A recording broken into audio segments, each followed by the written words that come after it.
It's quiet.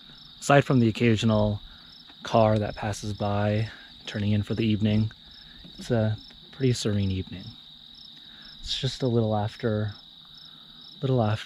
dusk, and I come here during this time because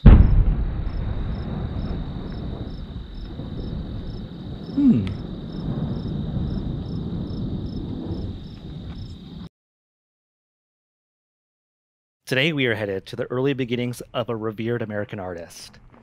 History isn't always about one place and one time, but rather it is a collection of many experiences that takes place over long periods of time. Today, we are coming out west to experience the early vision of artist Georgia O'Keeffe. Considered to be one of the most celebrated American artists, O'Keeffe shaped American modernism in her depictions of nature, its color, and its form. This is Painted in Palo Duro. Georgia O'Keeffe's best-known works arose from her time in New Mexico. From her early ranch in the northern community of Abiquiu, New Mexico, she created spectacular abstractions of the world around her. Such depictions captured the feelings of a world that spoke a special language, hidden within land and time itself. However, O'Keeffe was introduced to the transformative American West many years before coming to New Mexico. Today, with Reno, we explore this early journey. Now, you may wonder where I am right now. It's a very arid, open canyon. Not Arizona, not New Mexico, but here in the great state of Texas. I'm up in the Panhandle near Amarillo, just south of Amarillo, Texas, here in Palo Duro Canyon, in Palo Duro Canyon State Park. Now, the 16,000 acreage park is just a small part of the larger Palo Duro Canyon, which spans 120 miles with different widths varying from 6 miles to 20 miles, with an average steep cliff drop of about 800 feet, making it the second largest canyon in the United States after the Grand Canyon in Arizona.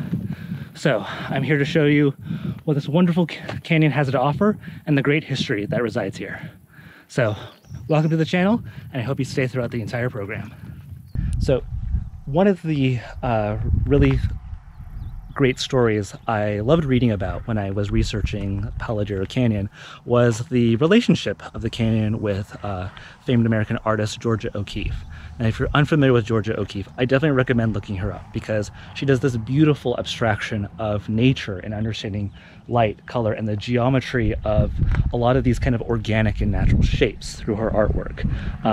She's probably well known for a lot of her very intimate depictions of flowers and of a lot of these natural and organic type plants. But she's also well known for her works in New Mexico as well, for an abstraction of the landscape. One of her more famous works, come out of her study in her community outside of Abiquiu and in Taos, New Mexico. But before she came to really understand those abstractions, I think it's not as well known that Georgia O'Keeffe spent some time here in the Texas Panhandle. From 1912 to 1914, O'Keeffe taught at the Texas public school system in Amarillo. And after some time, she went back to New York and studied more of an abstraction of the form and shape. And a couple of years later, she came back here to teach at what would be now known as West Texas A&M University, teaching the art program there. And it was during her stay for those 2 years, from 1916 to 1918, that O'Keeffe really began to work on the different ideas and establishments of the abstraction of the natural landscape. Through the canyon, she really focused on kind of how the different lines of these organic shapes, the colors that we can gather from these different hues and these vibrant hues that exist in nature, but also kind of what do they mean and how do we feel about their place in understanding this kind of attention towards the American West and kind of the sentiments that we can gather from it. Georgia O'Keeffe first came to Texas in 1912 to teach art in the Amarillo public school system. Directly prior to her time in Texas, O'Keeffe was introduced to the Arthur Dow method of expression, as taught by Elon Bennett at the University of Virginia. For context, the Dow method was a synthesis of Western and Japanese styles, where the emphasis was on line, form, and the interpretation rather than the actual representation of nature. She would leave her position with the Amarillo public school system in 1914 due to a salary dispute. From there, Georgia O'Keeffe would then experiment in abstraction with an early series of charcoal sketches. In early 1916, a few of these sketches would come into the possession of Alfred Stieglitz, the famous 291 Art Gallery owner in New York, where Stieglitz also displayed works by other artists, such as Pablo Picasso and Auguste Rodin. Stieglitz called her sketches the purest, finest, sincerest things that had entered 291 in a long while. In the fall of 1916, O'Keeffe would accept the chair of the art department at West Texas Normal College in the town of Canyon, Texas. During her second time in Texas, O'Keeffe would visit Palo Duro Canyon often and turn towards watercolors to further her work in abstraction. And this is what brings us here. So I brought you out here to kind of understand the kind of full depth of the colors here in the canyon. Now, sitting right behind me is a really great view of kind of the full color diversity one can see here, and understanding why artists such as O'Keeffe can be really inspired by a lot of these deep red hues down deep in the canyon, going up to some nice rich mauves, all the way into nice lighter tones, such as some nice tans and some sandstones. But looking at these colors and kind of how a lot of these organic shapes kind of come together and they kind of coalesce to create this beautiful canyon landscape. And understand that O'Keeffe was working on an abstraction of this natural landscape and how to do that with line, geometry, with what's here and what is the void of the shapes that are not occupied here, and understanding kind of how to best communicate the feeling and emotion and power of this canyon best through abstracted artwork. Now, to really see the connection between the canyon and her artwork, I took a trip to Santa Fe to visit the Georgia O'Keeffe Museum. Here, I was able to see the live works in person and be able to see all the artwork up close and all of the rich hues translated onto the canvas. O'Keeffe produced a few paintings inspired by Texas and Palo Duro. Today, I will be showing you two of them that I saw in the museum. The first being number 22, Special, 1916-1917. For me, I remember seeing the layers of paint as they made their way onto the canvas. Even as I show you now, it's different to see a painting up close than from a photo. Up close, you can see the individual brushstrokes and see the careful emotion depicted. Not only that, but seeing the individual dirt and rocks of the canyon in person also brought a different understanding of the mood of this painting. I think of things like looking back at the canyon and seeing something grand and overwhelming, and something safe. Now looking at the interpretation, I see something similar. It's honestly a surreal experience to see the painting, because I'm about eye level with it in the gallery. But somehow, it feels much bigger than me. Not the painting, but rather the emotion I gather from it.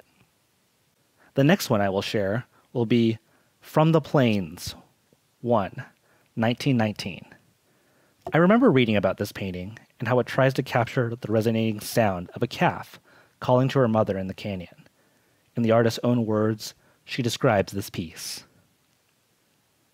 The cattle in the pens, lowing for their calves, day and night, was a sound that has always haunted me. It had a regular, rhythmic beat, like the old penitente songs, repeating the same rhythms over and over all through the day and night. Now, I feel like I could close my eyes, hear the sounds of the calf call around dusk, and get close to a vision of what that looks like.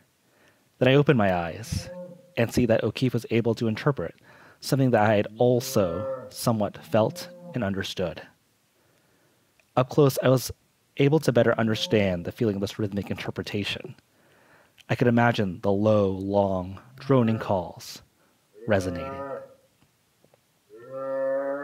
Now, let us return to the canyon, just one last time today, and see how it feels during dusk. I remember O'Keeffe used to walk to the canyon in the evenings. Many miles, her skirt would be just as dusty as the land around her.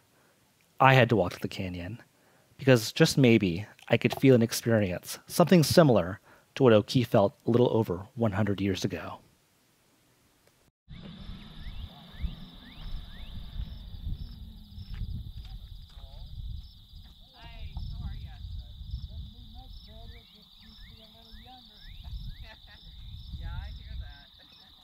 Well, it's evening time.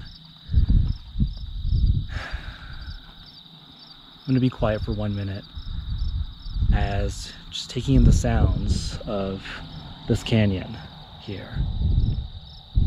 I hope you can kind of hear the sounds that I can hear. There's a slight breeze, some crickets and other bugs. That's quiet. Aside from the occasional car that passes by, turning in for the evening, it's a pretty serene evening. It's just a little after dusk, and I come here during this time because I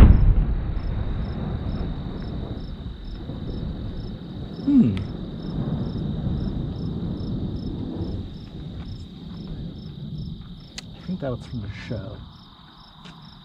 If you heard that bang.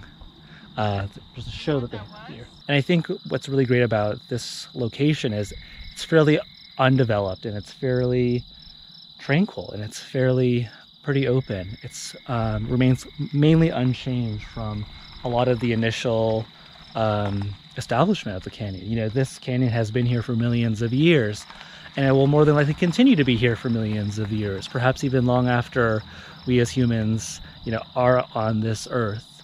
And you know, we are in this brief glimpse of time here. And I think that's pretty neat, because 12,000 years ago, with the Folsom and the Clovis cultures that lived in this region, they were part of this too. They were part of this canyon, and I would like to think that through a lot of the people who've come to this location, that they've experienced something quite similar to this evening. You know, this evening is unique. It's special, because the sky will only look this way once. The song that's around me with the insects will only play in this very specific symphony once. But it's familiar. It's familiar in the sense that quite other nights like this, people who came to this canyon edge saw what I saw. And I'm part of something special. And I would like for you to feel this special feeling that I have too, by coming out here and coming to these places. So I'm going to be quiet for a minute and just let you just take in this beautiful canyon and what it has to offer. Thank you.